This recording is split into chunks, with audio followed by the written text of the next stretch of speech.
Assalamualaikum warahmatullahi wabarakatuh.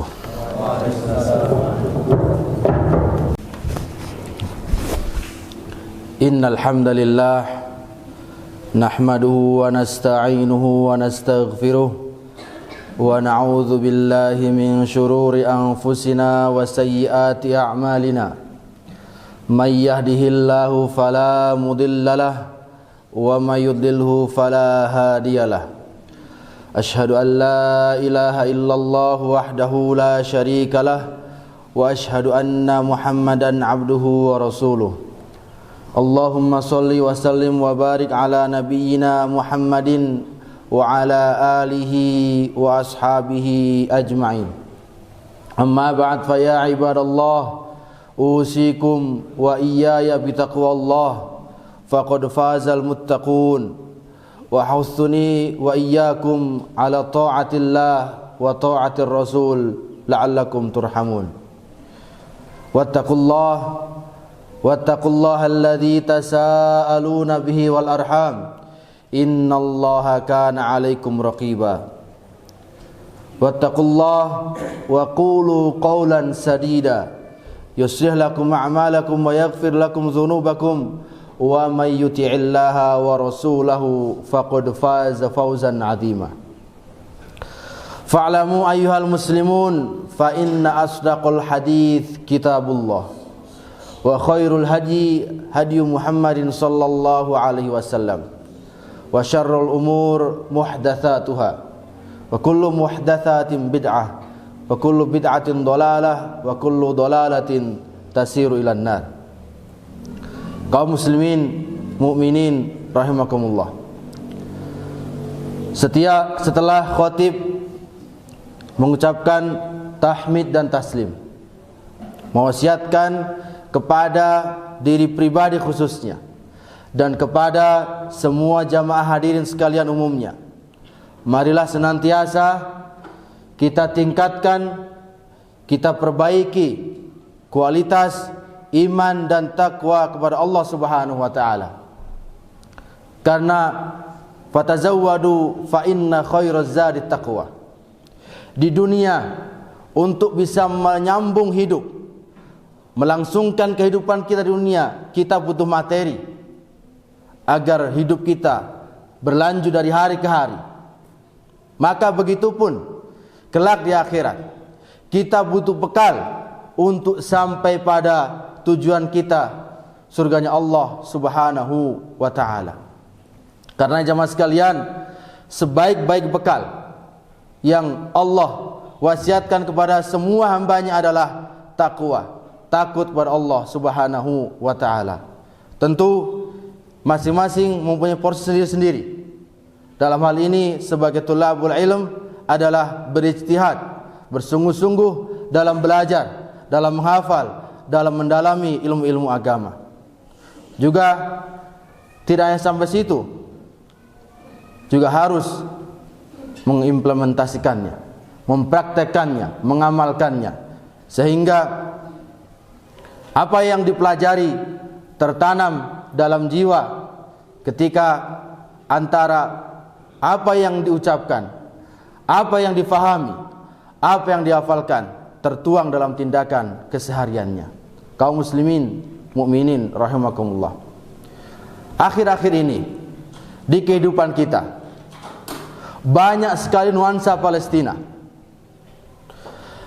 Negeri yang jaraknya sangat jauh dari negeri kita tercinta Indonesia.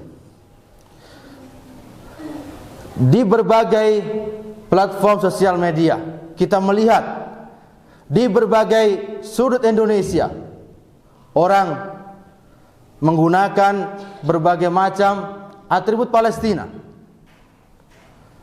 dalam aktivitas-aktivitas yang sebelumnya tidak ada nuansa Palestina, sekarang begitu menjamur di mana-mana. Jalan santai peduli Palestina, touring, riding bela Palestina, dan sudah tidak terhitung berapa aksi-aksi bela Palestina di setiap kota di penjuru Indonesia. Apa tanda ini? Setidaknya dari banyaknya fenomena ini, jamaah sekalian, kita bisa mengambil satu garis bahwa ini adalah bukti kita peduli, Muslim Indonesia cinta, memperhatikan kondisi saudara mereka yang ada di Palestina. Maka benarlah kata orang bijak yang mengatakan bahwa man ahabba syai'an katsura dzikruhu. Di antara tanda-tanda cinta yang ada pada seorang adalah dia akan senantiasa menyebutnya. Dia akan mengimplementasikan. Dia akan mempraktekkan dalam kehidupan sehariannya. Maka adanya banyak aktivitas sosial akhir-akhir ini, sejak Oktober sampai hari ini, menandakan bahwa kita cinta, kita peduli dengan Palestina. Lantas jamaah sekalian, kenapa kita peduli dengan Palestina? Masih banyak yang bertanya, apa landasan kita peduli, memperhatikan, cinta terhadap Palestina? Padahal di negeri kita yang tercinta ini tidak kurang kalau kita mau menghitung, mencari masalah-masalah yang ada. Setiap hari ada masalah-masalah baru. Lantas kenapa kita harus peduli dengan kaum muslimin yang jauh di seberang sana? Kaum muslimin, mukminin yang Allah muliakan. Setidaknya ada beberapa hal yang menjadikan kita peduli, memperhatikan, cinta terhadap saudara kita di Palestina, terhadap Al-Quds, Al-Aqsa. Yang pertama adalah karena di Palestina ada Al-Aqsa, yang mana Al-Aqsa adalah masjid tertua setelah Masjidil Haram.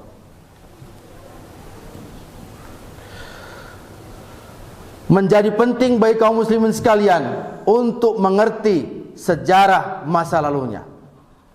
Mengapa kita harus peduli dengan Al-Aqsa? Tidak cukupkah pejuang Hamas yang setiap hari kita dengar kemenangannya, yang setiap hari di berita kita lihat, kita saksikan, kita dengar beritanya, melumpuhkan tentara Zionis? Apakah tidak cukup mereka? Ibnu Khaldun dalam kitabnya Muqaddimah mengatakan bahwa kalau kalian ingin menghancurkan suatu bangsa, ingin menaklukkan sebuah bangsa, maka satu, jauhkan bangsa itu, jauhkan pemuda-pemudanya dari sejarah masa lalu mereka. Jangan sampai sejarah perjuangan mereka, masa lalu mereka, sejarah keemasan mereka, mereka sadar, mereka tahu, mereka faham, mereka hafal. Karena itu akan memupuk, menghidupkan kembali rasa perjuangan kaum muslimin. Syarat pertama dari Ibnu Khaldun adalah jauhkan pemuda-pemuda kaum muslimin dari sejarah masa lalunya. Maka Al-Aqsa adalah sejarah yang tidak bisa terpisahkan dari ajaran agama kita.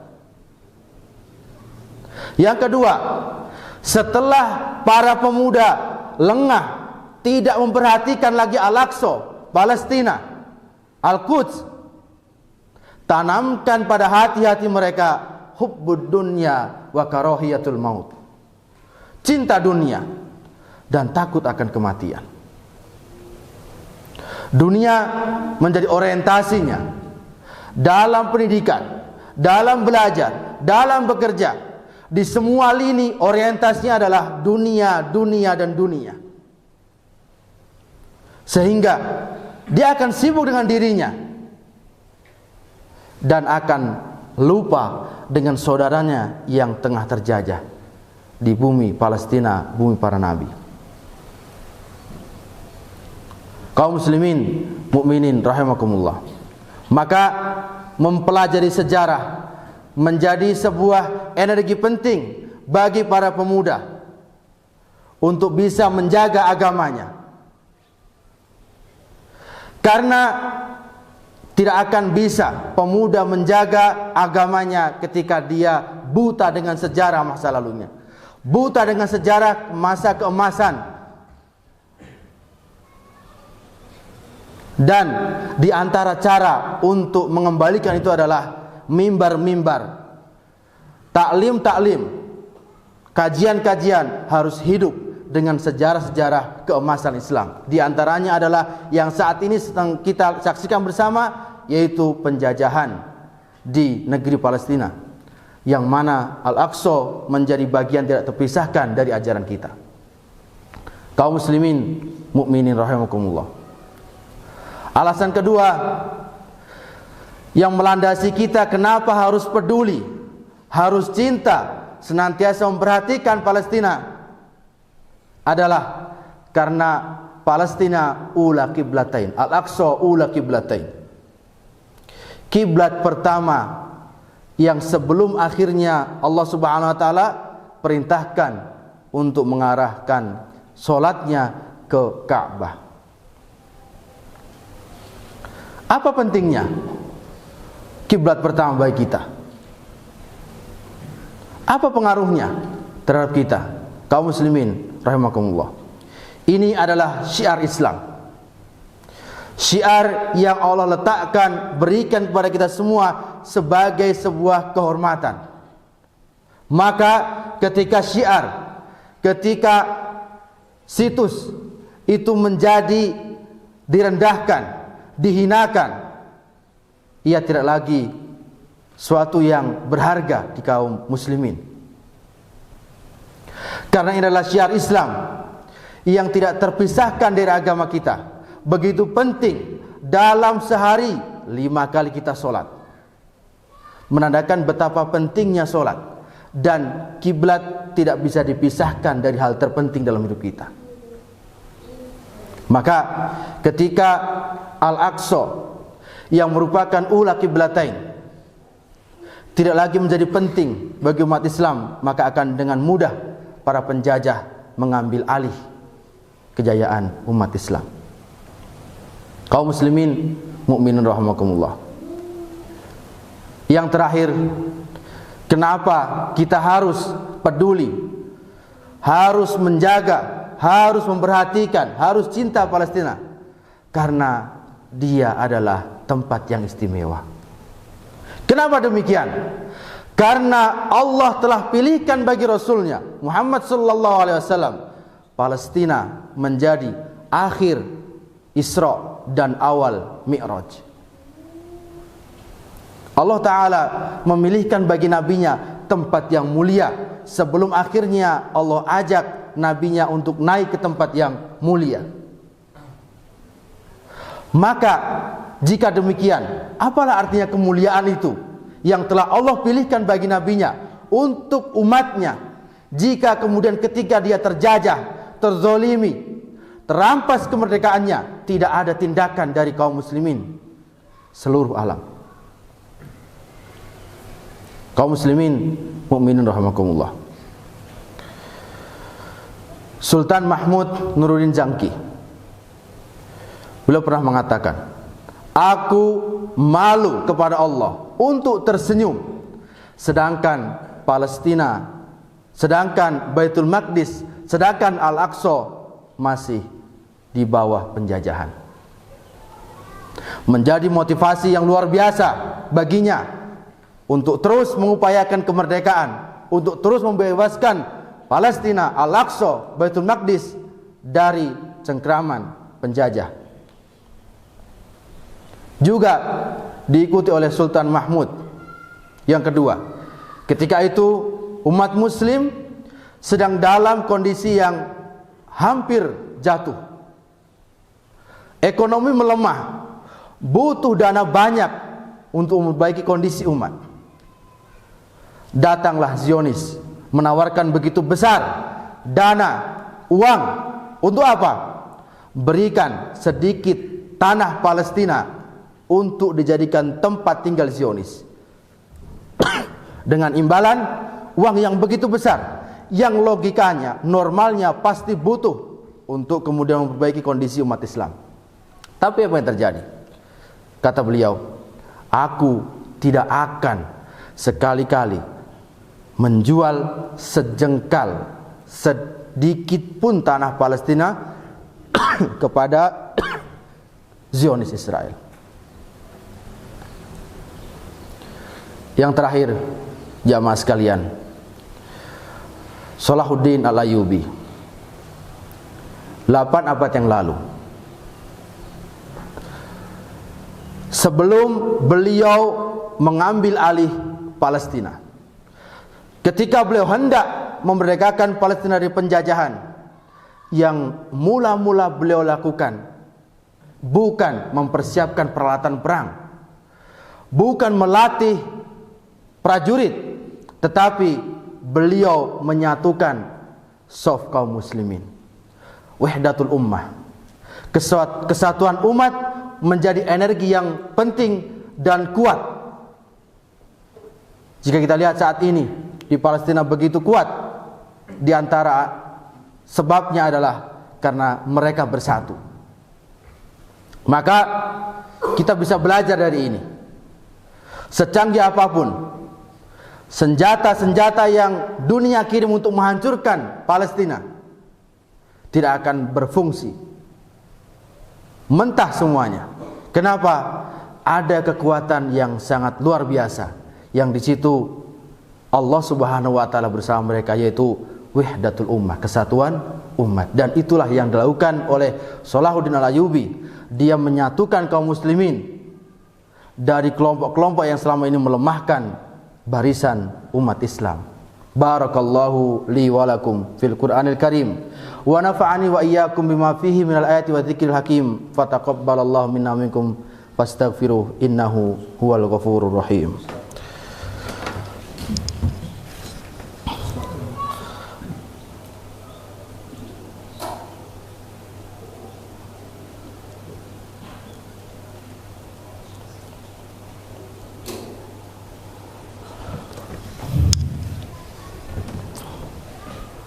Alhamdulillahi hamdal hamidin wa syukru lahu syukra syakirin. Wassalatu wassalamu ala nabiyyina Muhammadin wa ala alihi wa ashabihi ajmain. Jamaah yang Allah muliakan, di khutbah yang kedua ini mari kita bermohon kepada Allah Subhanahu wa taala, semoga semua bentuk doa-doa, aksi-aksi, sekecil apapun tindakan yang kita lakukan untuk Palestina menjadi saksi bahwa kita peduli dengan saudara kita. La yu'minu ahadukum hatta yuhibba li akhihi ma yuhibbu li nafsihi. Innallaha wa malaikatahu yusholluna 'alan nabi. Ya ayyuhalladzina amanu shallu 'alaihi wa sallimu taslima.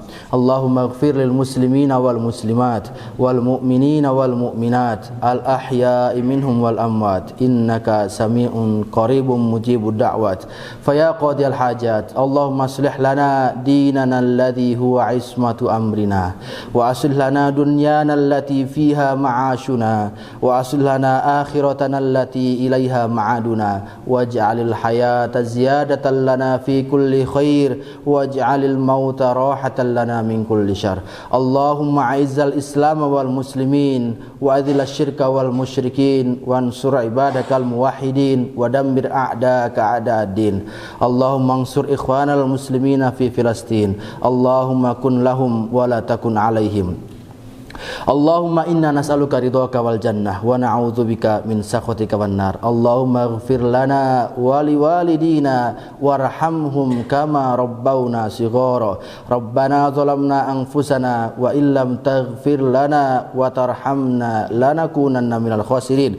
Rabbana hab lana min azwajina wa dhurriyyatina qurrata a'yun waj'alna lil muttaqina imama. Rabbana atina fid dunya hasanah wa fil akhirati hasanah wa qina adzaban nar. Subhana rabbika rabbil izzati amma yasifun wa salamun alal mursalin walhamdulillahi rabbil alamin. Aqimus shalah.